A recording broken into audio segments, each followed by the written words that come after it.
Wonderful job, Kelly, and welcome everyone to this week's Christian Business Concepts podcast. I'm your host, Harold Milby, and I'm so excited that you've decided to download and listen to this week's podcast. CBC is a completely free resource to anybody who wants to grow as a Christian business leader, a department head, a manager, or anybody else who wants to find true godly success in their careers and even in their personal lives. So each week we discuss business topics and we apply biblical principles to those topics and try to help you find that true godly success.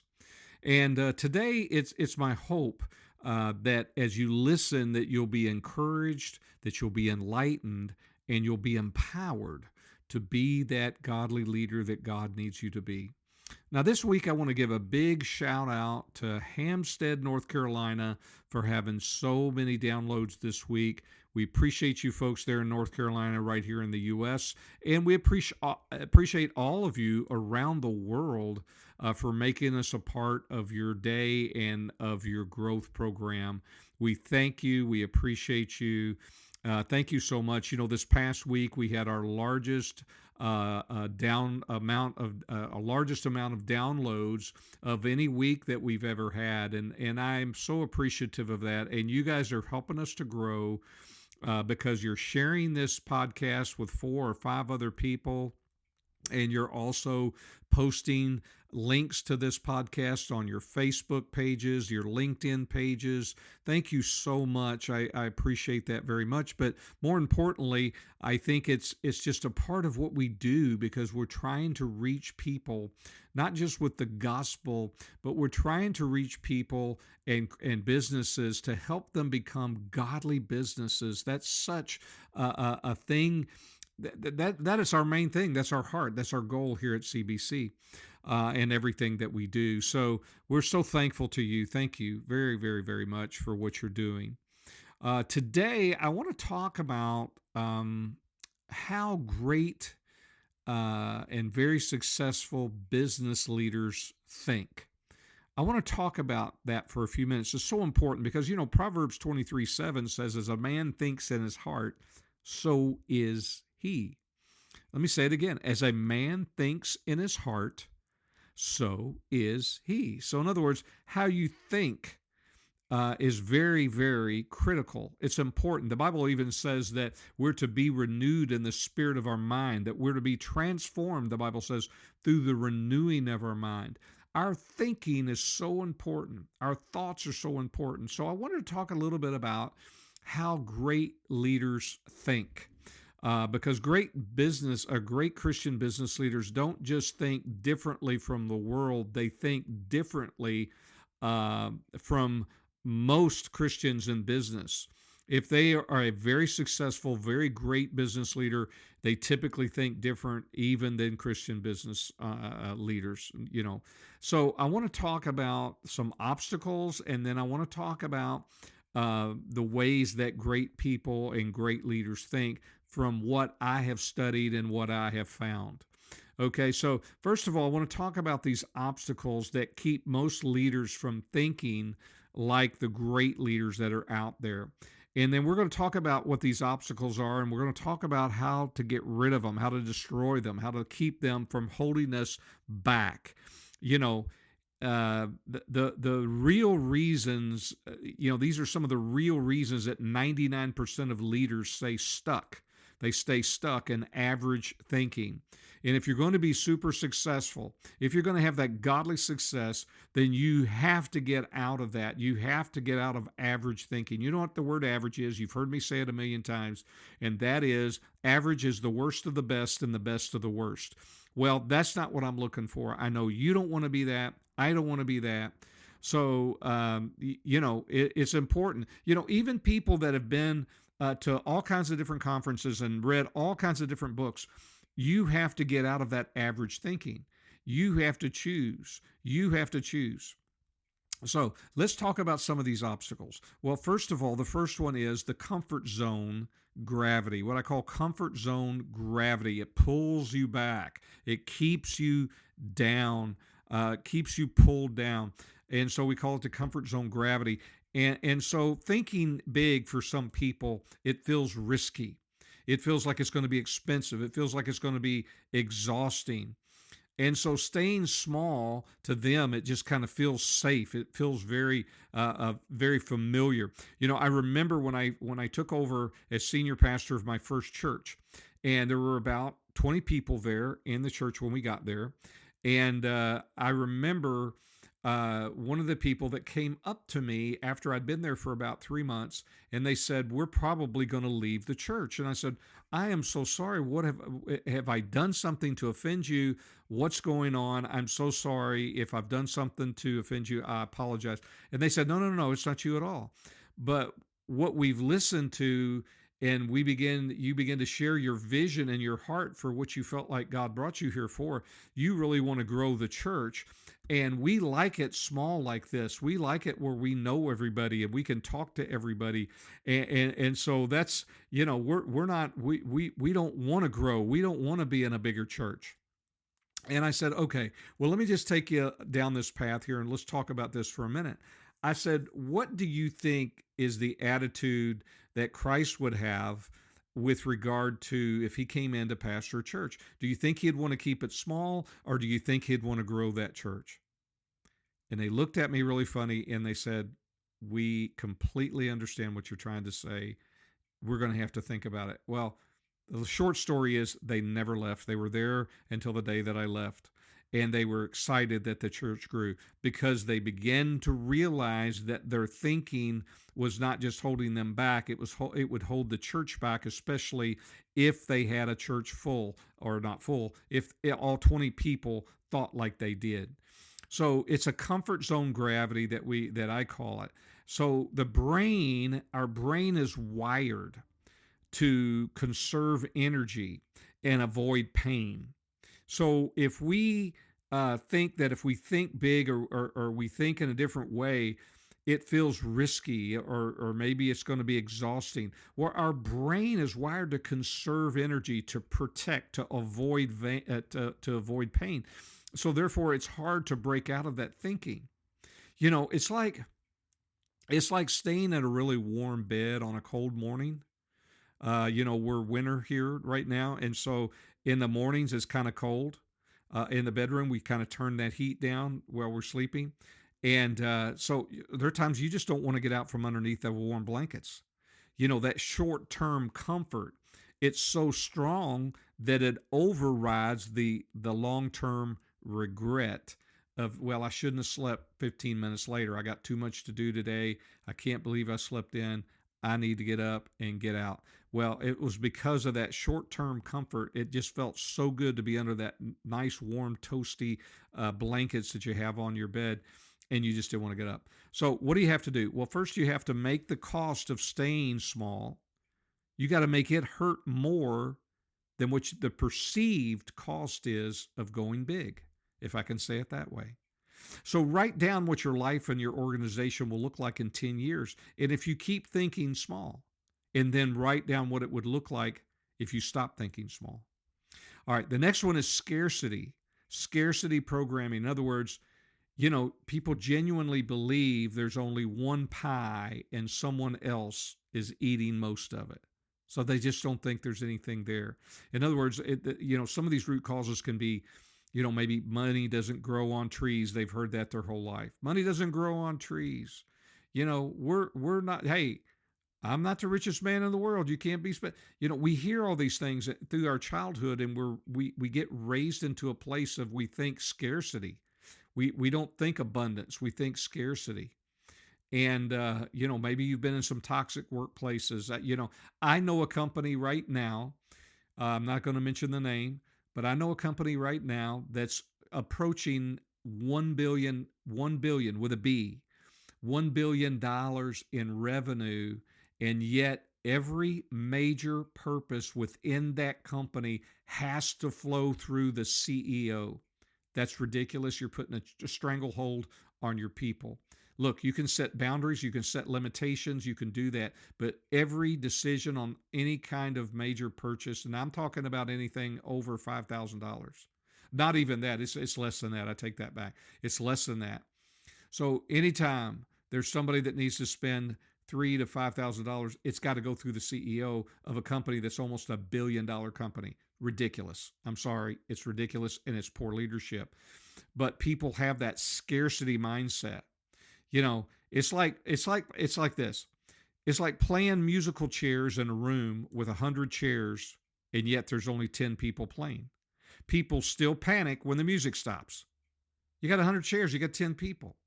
you know so it's this good enough trap. It's good enough. It's good enough. We're already in the top 10 to 20% of their industry, so they don't have this urgency, right? And so success becomes the enemy of greatness. I've said that many times. Success becomes the enemy of greatness because you get successful in a certain way and you just stop. You get comfortable. You say, that's good enough. That's good enough. I can't expect anything more, though you should be expecting more. So hang around people that are 10 times ahead of you. Hang around those kind of people. And, when you get into proximity of those kinds of people, it'll really help you kill complacency. All right, let's look at another one. Fear of looking stupid. And this is no more than just ego protection. You're just trying to protect ego. Thinking without lines means asking dumb questions. I'm sorry. You have to ask them, and sometimes they're dumb questions. You don't know it's a dumb question until you ask. Sometimes you fail publicly. That's okay. You got to challenge those sacred cows, that are out there. Some people, they have their identity. It's tied to being that smart one. Well, forget about having your identity as the smart one and begin to change it to the identity of that one that says the growing one. That person's always growing. Yeah, he makes mistakes. She makes mistakes. Things happen, but they're growing. They're growing. They're getting better. They're getting better. They're growing. Some people would rather be the captain of a sinking ship than a rookie on a rocket ship. I don't want to be the captain of a sinking ship. I don't care. That's not, I don't have that kind of an ego. I'm not looking for that. I want to be growing, and I'd rather be the rookie on a rocket ship, but that's just my thoughts. Maybe you need to adopt this different mantra. Hey, I'd rather look stupid for 6 months than to stay stupid for 60 years. Think about that. So, all right, let's move on. All right, so another one is short-term, what I call short-term scoreboard addiction. Wall Street, boards, bosses, social media, they reward quarterly results, but not decade-long legacy. So they're looking for an external validation. It's louder than the internal conviction that they have. It's like they're sprinting a marathon while they're checking their stopwatch every 10 seconds. It's a marathon. You don't sprint in a marathon. We're looking for longevity. Don't look for the short-term scores. Don't look for the short term here. What you're looking for is you're looking for the long game. You're looking for the legacy scorecard. A legacy scorecard, you kind of review monthly, that you measure how people are developed, how culture is built, how lives are changed. You're not looking for quick scores. All right. Another is lone wolf myth. The lone wolf myth. In other words, they believe that great leaders figure it out themselves instead of borrowing on ladders that other people have already built to help you go to that next level. They're always got to do it themselves. It's kind of like, I'm going to do it myself. I'm going to fix it myself. And sometimes when you try to do things without getting any help, you try to do things all on your own, eventually what happens, I just learned this today, somebody said this today, when you try to do it yourself without getting any help and you try to do it on your own, sometimes you wind up paying the ignorance tax. The tax because of ignorance. And it's not worth it sometimes. It's okay to get help. It's okay to find out from other people. The next is servant leadership misunderstanding. Now, what happens is they confuse serving with being a doormat or being a people pleaser. That's not servant leadership. You're not being a doormat. If you're being a doormat, you got bigger problems. It has nothing to do with that. It has nothing to do with leadership. If you think that being a servant leader is being a doormat, then you got to find some other issues and try to find out why you think that. You know, they've seen weak leaders, and what's happened is those weak leaders sometimes will use servant leadership as the excuse for them being spineless. I mean, I'm just being honest, okay? I'm just being completely honest. And so they think that if they are carrying somebody else's bags, um, you know, when the real servant is building the airport so everybody can fly. I'm not talking about being the guy that carries everybody's bags. I'm talking about the servant leader who's building the airport so everybody can fly. Um, if you study Jesus washing the feet of his disciples, and then the next moment you see him flipping tables over and running people out of the temple with a whip because they had turned that into a marketplace. So yeah, Jesus exemplified servant leadership, but Jesus wasn't a pushover. Jesus wasn't a doormat. He wasn't a people pleaser. He loved people. He wanted to add value to people. So true servant leaders serve people by raising the standard, not by lowering it. So every single one of these obstacles is a lie. And it's wearing a mask of wisdom. You think that's just wisdom, all the things we've talked about, but they're a lie. Great thinking isn't about intelligence. It's really about courage. The moment that you decide that the pain of staying average is greater than the pain of changing, then these obstacles are going to crumble. Okay? So what do you got to do? You got to name it, you got to face it, and then you got to kill it. Which one of these 7 are holding you back the most? That you have to deal with. Name it, face it, and kill it. All right? All right. So let's go right now into the ways that great leaders and very successful leaders think.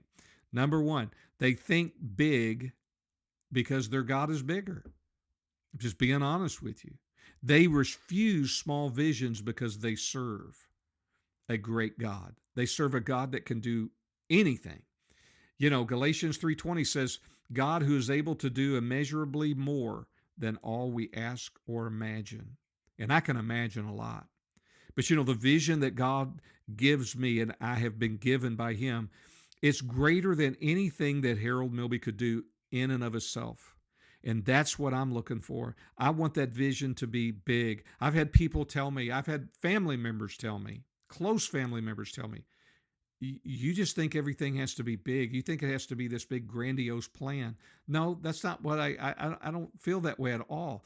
But I don't want to limit God, and God's a big God, so I can believe for great and big and mighty things.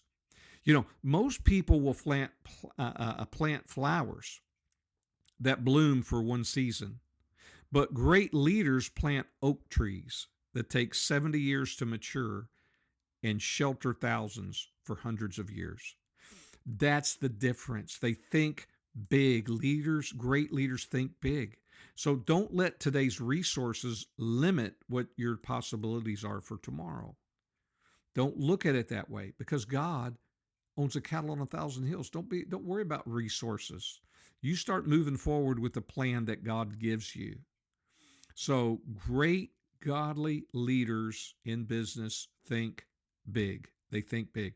All right, number 2, they think other people first because people matter. And they matter to God for sure. Profit's important. Don't get me wrong. Profit's important. But people are eternal.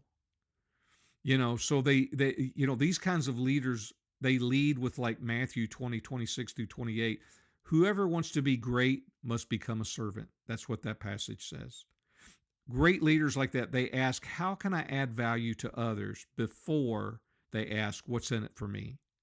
They know profit and influence always follows value that you place on others. Always.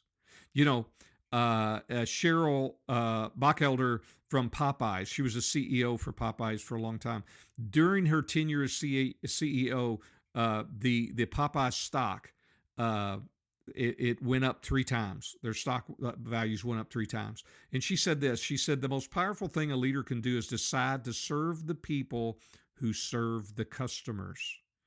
So when you serve your employees and you show them that you value them, guess what? They're going to turn around and they're going to show the customers how much they value them. That's how it works. I promise you. I've seen it and I've lived it. All right, number 3, they think outside the lines. They don't even think outside the lines. They think without lines. See, because the gospel erases lines. It erases industry norms, organizational charts. You know, we don't restrict. You know, as godly leaders, as godly business leaders, we don't restrict. You know, Colossians 3:11 says, "Here there is no Gentile or Jew, slave or free, but Christ is in all and is in all, is all and is in all." You know, so great thinkers, great leaders, they refuse to accept artificial boundaries. You know, some people, they color inside the lines, but great leaders rip the paper in half and they start drawing on the table. You know, they don't accept those boundaries. They don't accept those boundaries at all. So you need to ask yourself, what rule, what tradition, what assumption are we blindly accepting right now that's holding us back? You know, the example of Elon Musk, you know, with SpaceX, everybody knew that rockets cost about $60 to $100 million each. But Musk asked the question, what is a rocket made out of? Well, aerospace grade aluminum alloys, titanium, copper, carbon fiber. What do these raw materials cost on the London Metal Exchange? And the answer was 2% of the typical price that was being charged to build a rocket. So what was the result? The result was that SpaceX built the Falcon 9, forget this, $3.9 million in raw materials. And he disrupted a century-old industry. So he thought without lines. He didn't think outside the lines. He thought without lines. You know, Mary Barra, who was the GM or was the CEO for GM for a long time, she said that the biggest risk is not taking any risk. In a world that's changing really quickly, the only strategy that is guaranteed to fail is not taking risks. So that's important. And to do that, you've got to challenge the norms. So that's what great leaders do. Another thing that they do, they think long term. They think legacy. They don't think short-term ego. They think long-term. You know, they make decisions today that their 80-year-old self will thank them for.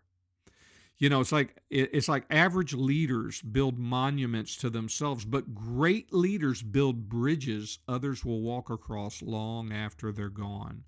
That's the difference. Those are great thinkers. They think eternal ROI. They don't just think quarterly numbers. They think eternal ROI. What is the eternal return on investment? They measure success by transformed lives, changed lives, stored treasure in heaven. That's what they measure it by. You know, a great example of Jeff Bezos, 1997, he sent out a shareholder letter. He still sends it out every year. Decisions are made with he says this, decisions are made with a long time horizon that most companies, you know, don't do. We will be misunderstood for long periods of time. We are okay with that. So in other words, what he was saying was that, look, I'm looking long term. On the short term, it may not look really good, but stick with me because eventually you're going to see what I'm saying. You know, he was quoted as saying this. He said, if everything you do needs to work on a 3-year time horizon, then you're competing against a lot of people. But if you're willing to invest on a 7-year time horizon, you're now competing against a fraction of those people. Just by lengthening the time horizon, you can engage in endeavors that you could never otherwise pursue. So well said. You know, so you want long-term thinking. Like Amazon lost. Look, Amazon lost money for 20 plus quarters, 20 plus quarters, while building this logistics program, which now is really people can't even compete with them, right? Because they took the time to build out their logistics so that you can get those packages either same day, next day, or second or third day.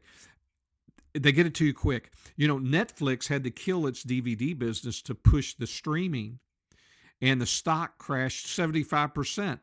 But now look at them. They're now worth hundreds of billions of dollars. But people misunderstood them, that they were looking at they were playing the long game. Planting oak trees that take 70 years to mature is one thing, because everybody else is planting fast-growing weeds. Can I say it like that? All right. Next is they think abundance. They think abundance. The Bible says in John 10:10, it says, I have come that you might have life and have it more abundantly. Scarcity is a lie. It's an absolute lie. They think abundance. They don't think scarcity. They believe that there's plenty of success. There's plenty of money. There's plenty of opportunity to go around. So they don't think that way. They don't. So we've got a couple of others here. I want to get these done. So number 6, they think continually. They're a lifelong learner. They think that way. They're allergic to the phrase, oh, I already know that. Their favorite sentence is, teach me, show me. In other words, their mind is like a parachute. It only works when it's open. They never fold it up and put it in the closet. It's like a parachute. But parachute only works when it's open. Your mind only works at that level when it's open. So you've got to be willing. You've got to be willing to be a lifelong learner.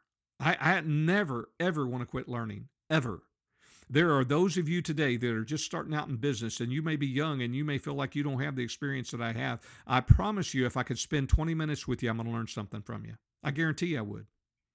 Because I want to be a lifelong learner, and you can learn so many things from so many different people. And then number 7, they think stewardship, not ownership. Every dollar, every employee, every customer, every opportunity, they see it as belonging to God. They're just managers. They're just managers. Luke 16:10-11 says, whoever can be trusted with very little can also be trusted with much. In Luke chapter 16, we're talking about the stewards. If you're sloppy with $100, don't expect God to hand you $1 million. I mean, it's just that simple, if I can use that analogy. So it's important. It's so very, very important. They think stewardship. So ask yourself, how big am I thinking right now? Whose success am I actively celebrating this week? What line or maybe what rule am I refusing to accept? You ask yourself, will my 80-year-old self thank me for today's decisions? Did I operate from scarcity or abundance today? What was the last thing I learned that made me uncomfortable? Who did I intentionally serve today without expecting anything back? Great leaders don't have bigger heads. They have bigger hearts, they have bigger vision, and they have bigger thinking. So here's a 30-day challenge for you. Here's a 30-day challenge to think like a great leader. Number 1, the week 1, think big. Write one goal that's 10 times bigger and tell 3 people about it. Tell 3 people about it. Week 2, think other people. Do one unexpected act of massive value for a team member or customer every day. Week 3, think without lines. Identify and break one sacred cow rule in your organization in week 3. And in week 4, think servant first. Ask 5 people, how can I serve you today? How can I serve you better? And do exactly what they ask. See, great leaders are not born. Great leaders are not born. Great leaders are built. They're transformed. They transform their thought over time. So now you've got a good blueprint. So you need to go out, think differently, and watch everything else change. The world needs Holy Spirit filled, bold, generous, eternally minded leaders who run companies the way that Jesus would if he were a CEO. And that's you. Think that way and watch heaven invade earth through your leadership. And remember Colossians 3:23, whatever you do, work at it with all your heart as working for the Lord. Lord, I thank you right now, Lord, for the people who have downloaded this podcast and listened so intently today. Lord, I pray that you begin to transform the people who have listened today to become great thinkers, big thinkers. Lord, I thank you and I praise you for it. Lord, let them implement these principles, Lord, in their lives in the name of Jesus and bring them true godly success. Amen and amen. Well, we've run out of time this week. Thank you so much again for being a part of Christian Business Concepts podcasts. And again, we appreciate it. And so until next time, remember, Jesus is Lord and he wants you blessed.